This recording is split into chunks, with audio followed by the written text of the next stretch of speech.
projeto Grandes Fluminenses e as Ciências Sociais apresenta a obra e a biografia do grande instrumentista, compositor, orquestrador e maestro Pixinguinha, um dos maiores artistas da música popular brasileira. Pixinguinha possui uma vasta obra musical que abrange gêneros como valsa, polca, jazz, machixe, samba e, sobretudo, o choro. É reconhecido como talentoso compositor e flautista, e pela genialidade em sua criatividade e interpretação. Alfredo da Rocha Viana Filho, conhecido como Pixinguinha, nasceu no Rio de Janeiro em 23 de abril de 1897, no bairro carioca de Piedade, zona norte do Rio de Janeiro. Pixinguinha faleceu em 17 de fevereiro de 1973, na cidade do Rio de Janeiro, vítima de infarto fulminante. Sua vasta obra hoje é analisada por pesquisadores de diversas áreas do conhecimento, como letras, música, artes, ciências sociais e história.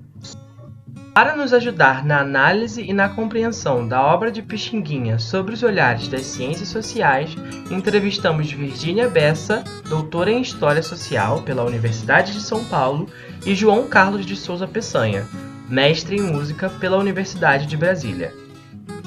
É importante não perdermos de vista que, ainda que a obra de Pixinguinha seja frequentemente analisada por pesquisadores de áreas como música e artes, estamos observando um crescente interesse de outras áreas, como as ciências sociais, no estudo de composições musicais para a compreensão do meio social em que vivemos. Pixinguinha é conhecido internacionalmente pela sua produção no gênero choro.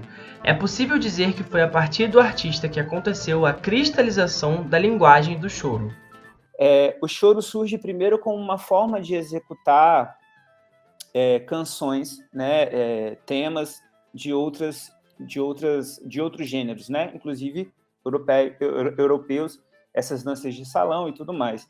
No segundo momento, ele vira um conjunto típico, né, uma instrumentação, né, e aí a gente tem várias fases disso. E quem consegue mudar ali a chave para o choro virar um gênero, né, apesar dele ser um gênero um pouco diferente, porque ele tem essa característica ainda anterior de abarcar outros gêneros, né, de ser um guarda-chuva ali, quem consegue amarrar as pontas, digamos assim, é o Pixinguinha, né? Ele que amarra a forma típica do choro, que é a rondó, ele que dá os principais atributos estéticos ali que vão ser seguidos, e são seguidos até hoje. O cânone é fechado pelo Pixinguinha, né? E aí isso me inquietava um pouco, porque assim, como pesquisador, eu já enxergava essa importância do Pixinguinha como grande sistematizador. E aí a gente ia nas pesquisas, ia nas práticas e falava, não, mas o choro é mais tributário das danças de salão europeias. E aí eu também sou músico de samba, então ficava, poxa, mas o samba e o choro tem essa coisa, essa irmandade tão forte, ao ponto do choro ser chamado de pré-samba, né? Depois o samba virando a música nacional por excelência, nessa construção da identidade brasileira.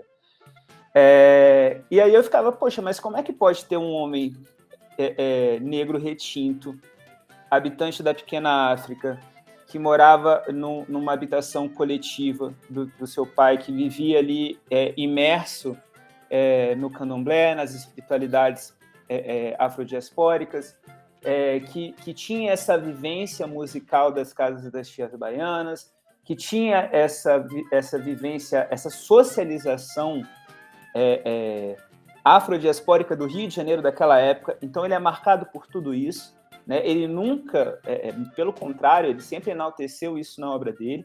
Eu falava, pô, se esse cara é o grande sistematizador, se ele tem toda essa vivência, né? Se está tudo posto aqui, então quando a gente afirma isso, a gente tem um grande problema de contradição, né?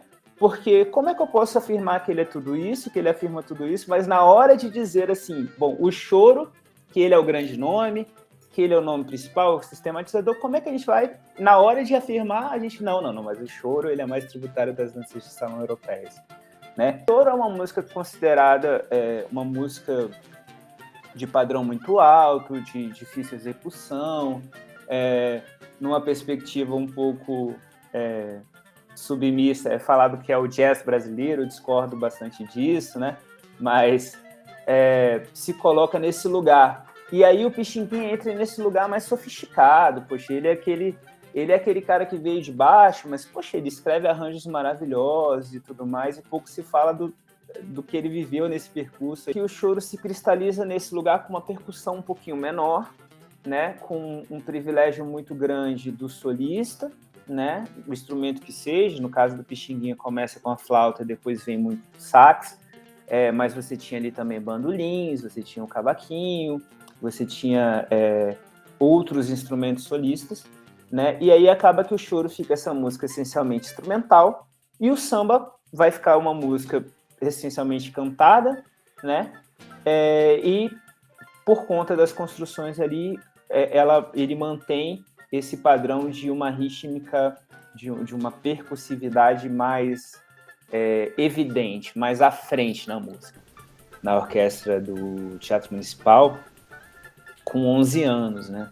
O pessoal do teatro vai lá atrás dele, porque, salvo engano, o Irineu Batina, que era um dos frequentadores da casa do Pixinguinha, indica ele, a Pensão Viana, né, que era a casa do pai do Pixinguinha, que recebia vários músicos, tinha as festas e tudo mais. O Irineu Batina já enxerga nele uma capacidade musical fora da média, e, salvo engano, foi ele que indica ele para substituir o Antônio Maria Passos, que era uma grande estrela dessa orquestra. E aí o Pixinguinha chega lá com um jeito muito chorão de tocar, né? Aquelas músicas, faz os seus improvisos, expõe a primeira parte da música, quando vai repetir aquela parte ele já vai improvisando, que é a dinâmica, né? E ele era uma criança de 11 anos, né? E quando vão chamar ele tá soltando pipa na estação de trem da Piedade, né? E aí ele vai lá com as suas calças curtas, né? Essa história, eu sempre acho ela muito importante, porque a força de um menino chegar lá numa orquestra desse nível e conseguir mostrar sua genialidade. Então, acho que esse caráter precoce do Pixinguinha e essa capacidade dele técnica muito, muito grande, assim, faz com que ele seja muito rapidamente colocado numa posição de destaque. E aí os principais grupos de choro, né, digamos assim, os principais regionais, as principais apresentações, tudo está nas costas do Pixinguinha. Tudo não, né? Mas assim, os principais, você vê aquele cara despontando e aí, enfim, ele rouba a cena, né? Então, como a construção das músicas que ele estava tendo, é claro que ele tem as influências dele, tem uma influência muito forte do Nazaré, né, do Ernesto Nazaré, ele tem uma influência muito forte ali de outros compositores que não chegaram a ficar com esse grau de reconhecimento. Ele mesmo vai construindo aquela linguagem do que ele acha o ideal, e essa construção ela vai acabando ficando, né? O Pixinguinha é um grande nome, ele está compondo recorrentemente dessa forma, e aquilo vai se cristalizando. As pessoas têm ele como um grande farol ali, né? Olhando para ele como um grande ídolo, digamos assim, e ele vai meio que ditando esse modelo, né? Essa construção é uma construção que, ao meu modo de ver, não foi algo deliberado, assim, né? Eu acho que a forma do choro ideal é a forma rondó, né? O choro tem 3 partes, A, B, B, A, C, C, A, né? Que a gente fala como música. Essas partes, esse A, B, C, são os diferentes temas que a gente tem no choro, as 3 partes, né? E a forma como se repete. Essa é a forma rondó, que eu falei que é a forma mais consagrada. Tem outros choros famosos do Pixinguinha que não obedecem essa regra. Mas, basicamente, eu vejo o Pixinguinha, por essa grande projeção que ele alcança, ele acaba naturalmente, pela sua obra, cristalizando esse formato, né? Cristalizando essa linguagem, cristalizando, inclusive, os principais modelos, digamos assim, de instrumentação. É um argumento um pouco mais musical, mas se vocês escutarem um choro, vocês vão ver que o tempo todo, se vocês escutarem uma gravação do Pixinguinha, vocês vão ouvir uma melodia, que é aquilo que se canta, né? Aquilo que está ali, que é o que faz você reconhecer a música. Mas se você ficar pouquinho atenta, vocês vão ver que tem uma outra melodia que conversa, mais grave. Isso a gente chama de contraponto, né? É uma melodia auxiliar que a gente fala.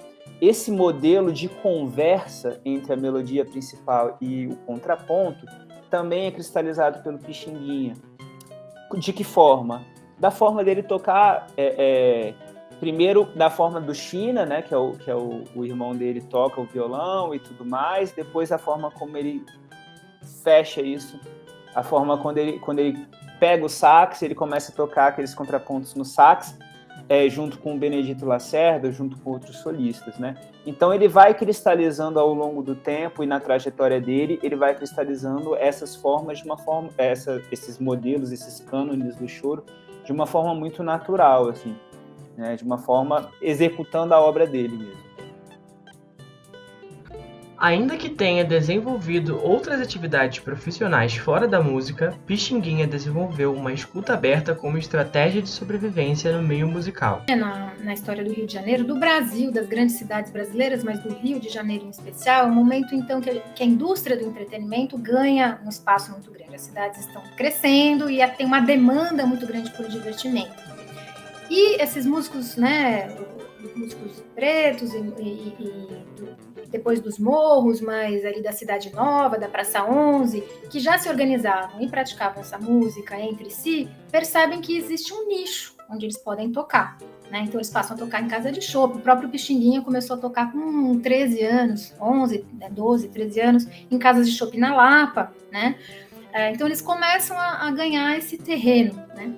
Mas quando começa a vir mais dinheiro, ele também grava discos ainda muito jovem, com 14 anos ele grava o primeiro disco, né?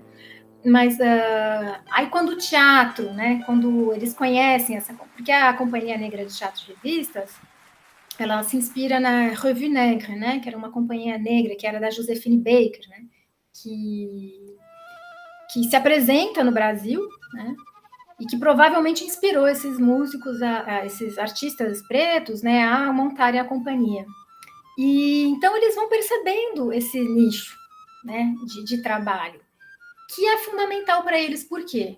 Porque justamente isso que você falou, a sociedade onde ainda há muitos ex-escravos ou descendentes de escravizados libertos, e a gente sabe que a política no Brasil de trabalho, nesse momento, não foi de empregar os ex-escravos, ou os libertos, ou os negros, né? Mas foi de branquear e de trazer imigrantes.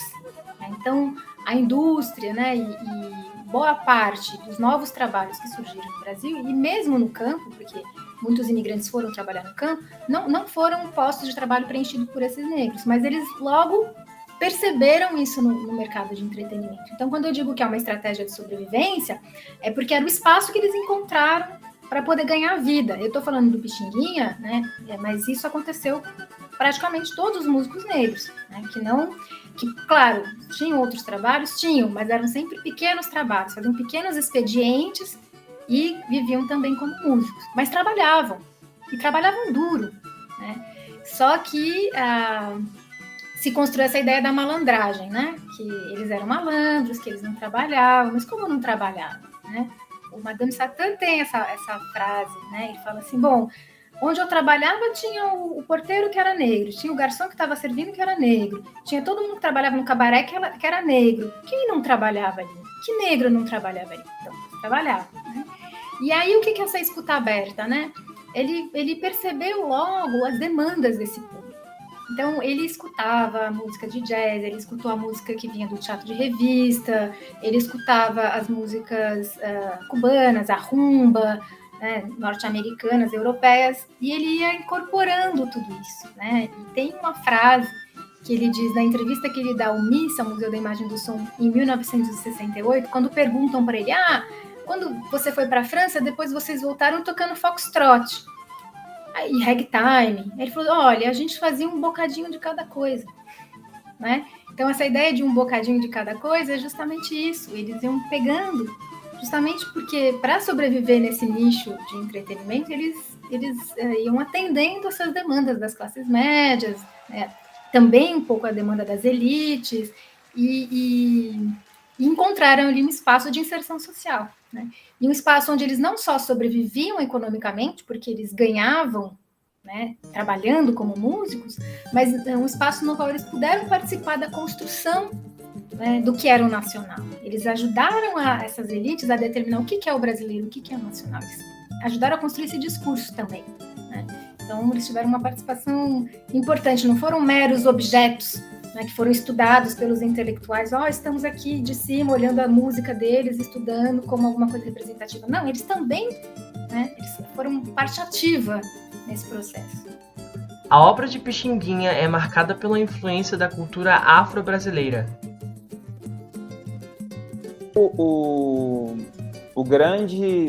O eixo central da minha dissertação, né?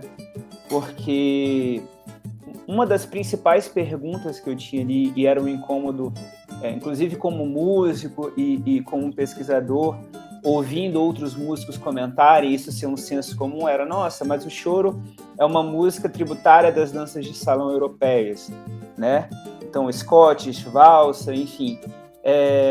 E eu ficava com aquilo na cabeça, porque o Pixinguinha é o cara que vai sistematizar, assim, que ele vai amarrar. Assim, para amarrar com a pergunta, o Pixinguinha, ele é, obviamente, profundamente influenciado por essa vivência afrodiaspórica. Ele está imerso na pequena África, né? Ele nasceu na Piedade, mas ele está o tempo todo vivendo ali. Depois ele vai para o Catumbi, depois ele vai ali indo um pouco mais para o centro e tal. Ele está o tempo todo vivendo nesses espaços da pequena África, ele está o tempo todo experienciando essas dinâmicas de socialização africanas, a espiritualidade africana. Então, seria impossível negar isso na biografia dele, né? E na construção musical dele, né?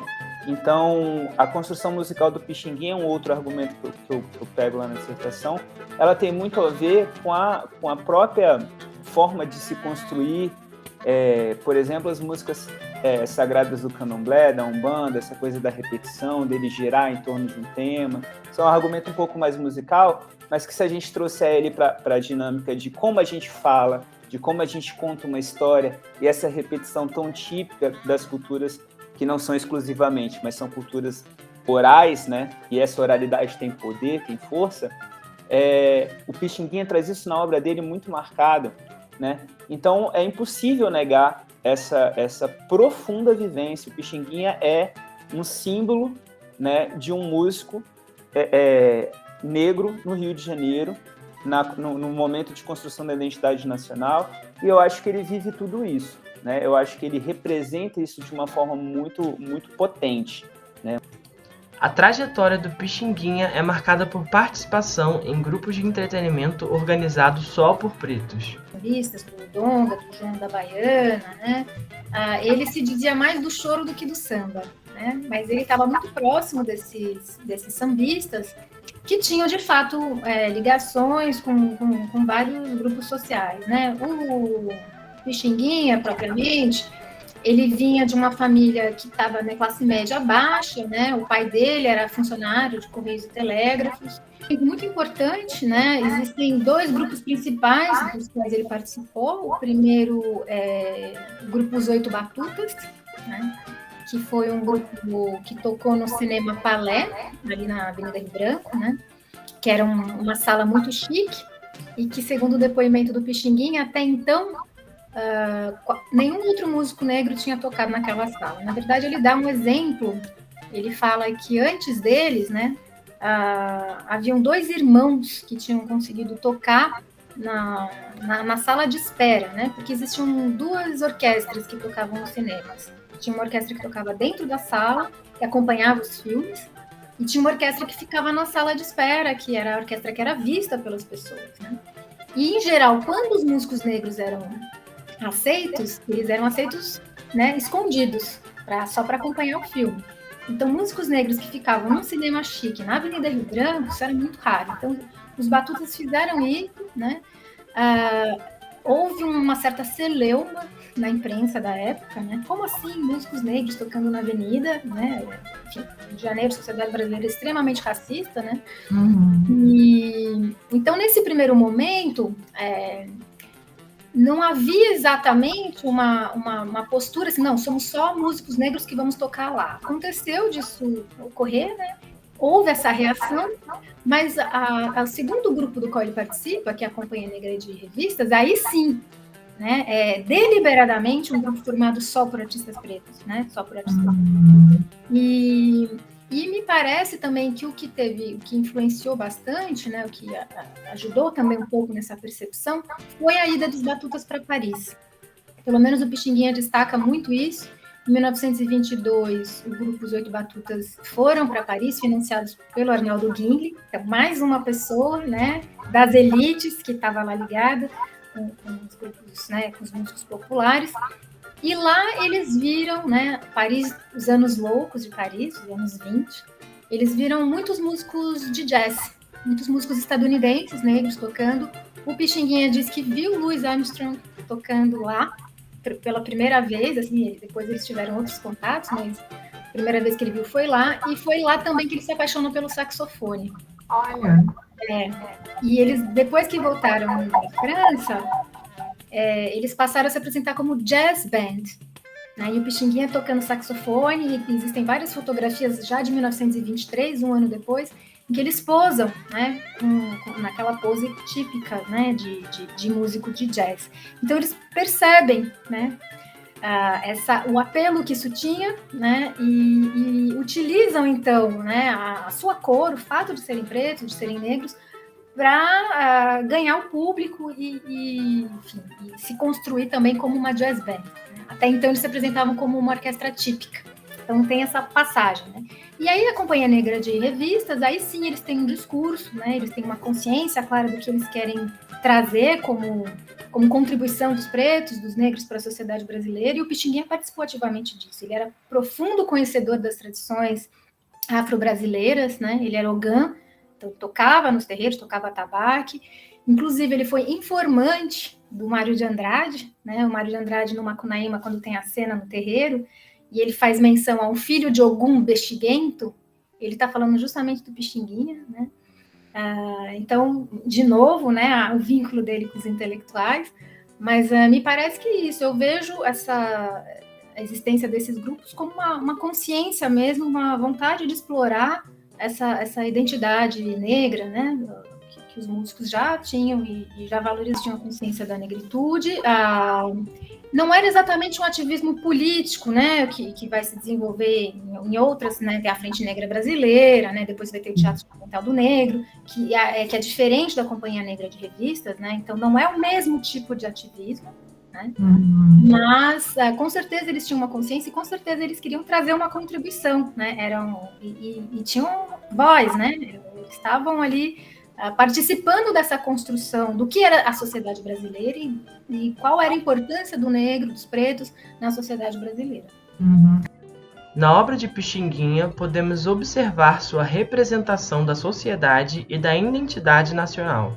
O Hermano Viana, no livro O Mistério do Samba, parte justamente desse encontro, né, do Gilberto Freire, Sérgio Buarque de Holanda, com Pixinguinha, Donga e Patrício Teixeira, para mostrar como existia uma proximidade, né, entre esses grupos. O que eu acho interessante de destacar não é exatamente o fato deles circularem, mas é o fato de que eles influenciaram também muitas das ideias sobre brasilidade, né, e a própria noção de negritude, a participação do negro na sociedade brasileira, não foi uma criação dos intelectuais estritamente, né? Esses músicos também ajudaram a construir essa ideia. Quem sustenta também essa ideia é o Thiago de Melo Gomes, um historiador que escreveu um trabalho, né, uma tese de doutorado sobre a Companhia Negra de Revistas, da qual o Pixinguinha participou, em que ele fala, né, que essa companhia, o Gilberto Freire assistiu o espetáculo dessa companhia, que provavelmente ele foi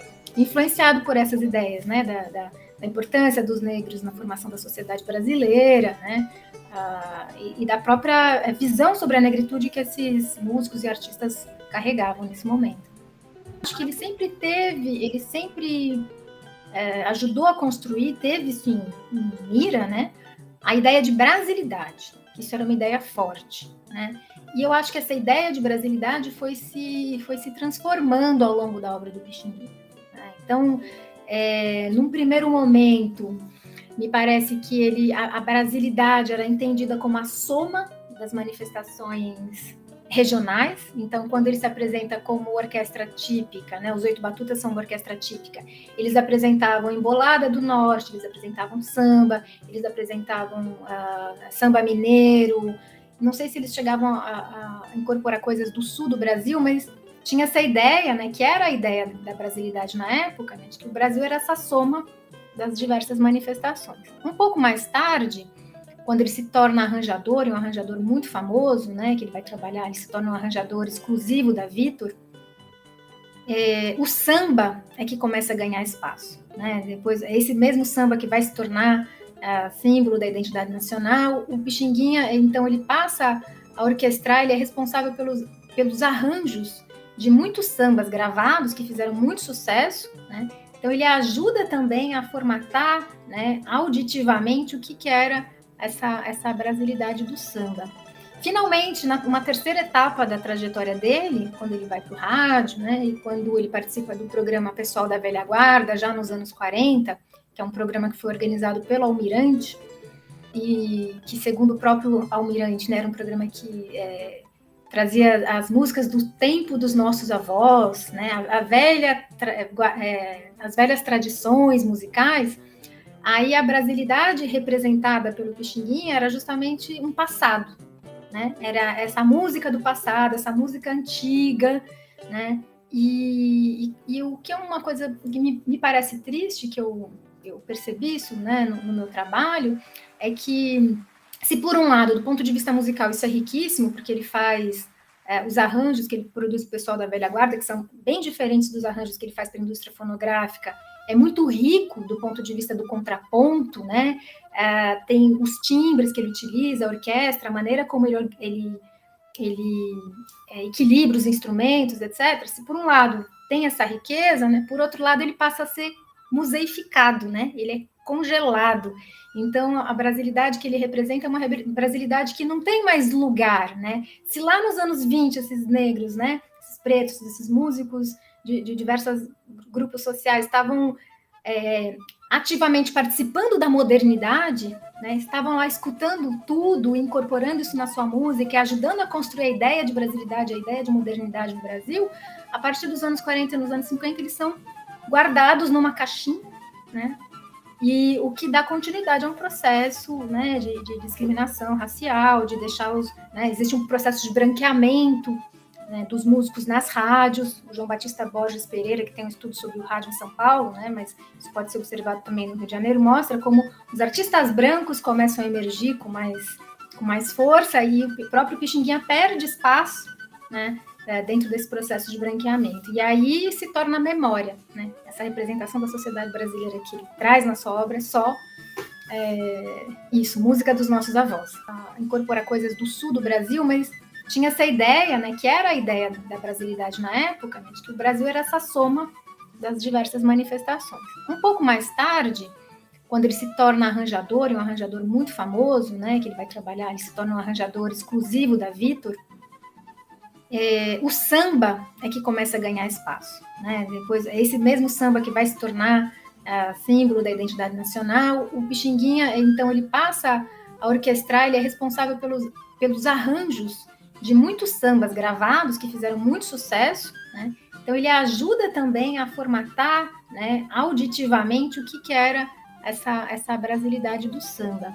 Finalmente, uma terceira etapa da trajetória dele, quando ele vai para o rádio, né, e quando ele participa do programa Pessoal da Velha Guarda, já nos anos 40, que é um programa que foi organizado pelo Almirante, e que, segundo o próprio Almirante, né, era um programa que trazia as músicas do tempo dos nossos avós, né,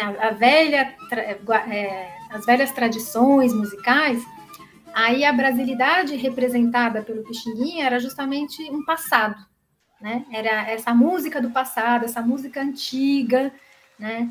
E o que é uma coisa que me parece triste, que eu percebi isso, né, no meu trabalho, é que, se por um lado, do ponto de vista musical, isso é riquíssimo, porque ele faz os arranjos que ele produz para o pessoal da velha guarda, que são bem diferentes dos arranjos que ele faz para a indústria fonográfica, é muito rico do ponto de vista do contraponto, né?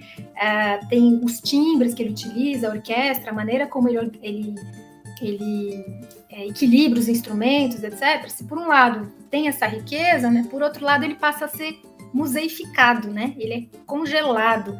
Então, a brasilidade que ele representa é uma brasilidade que não tem mais lugar, né? Se lá nos anos 20, esses negros, né? Esses pretos, esses músicos de diversos grupos sociais estavam ativamente participando da modernidade, né? Estavam lá escutando tudo, incorporando isso na sua música, ajudando a construir a ideia de brasilidade, a ideia de modernidade no Brasil.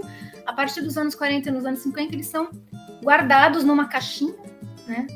E o que dá continuidade a um processo, né, de discriminação racial, de deixar né, existe um processo de branqueamento, né, dos músicos nas rádios. O João Batista Borges Pereira, que tem um estudo sobre o rádio em São Paulo, né, mas isso pode ser observado também no Rio de Janeiro, mostra como os artistas brancos começam a emergir com mais força e o próprio Pixinguinha perde espaço, né, dentro desse processo de branqueamento. E aí se torna a memória, né? Essa representação da sociedade brasileira que ele traz na sua obra é só isso, música dos nossos avós.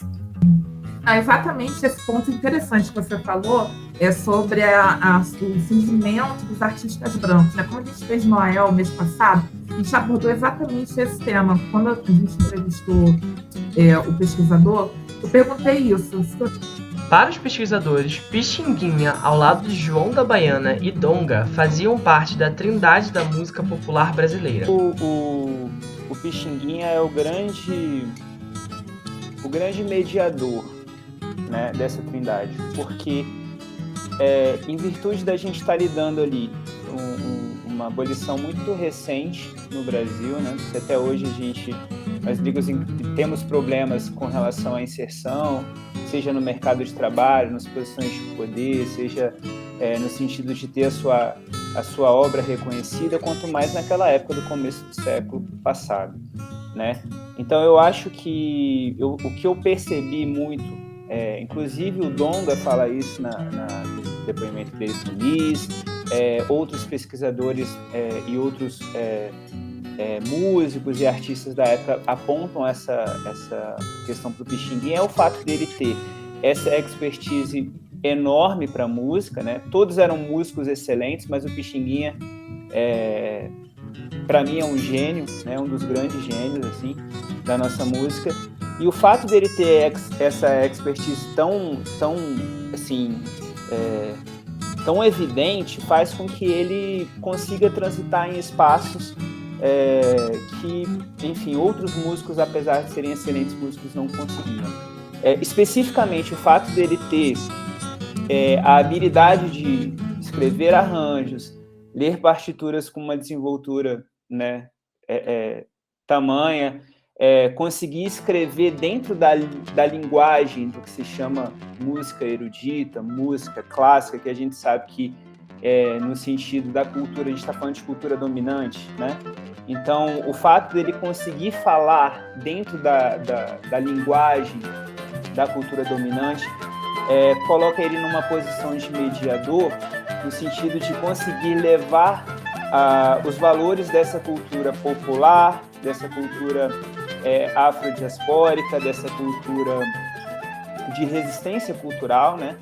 Mesmo que era vivida ali na pequena África, que era vivida em outros redutos de convivência negra no Rio de Janeiro, ele consegue elevar aqueles símbolos e aqueles valores e aqueles costumes e aquelas musicalidades, esses comportamentos, ele consegue levar esse grande pacote aí para os outros espaços. Então eu vejo o Pixinguinha, para além da parte musical, artística, da genialidade dele enquanto um grande compositor, arranjador, músico, enfim, toda essa expertise artística, eu vejo essa posição chave do Pixinguinha, né?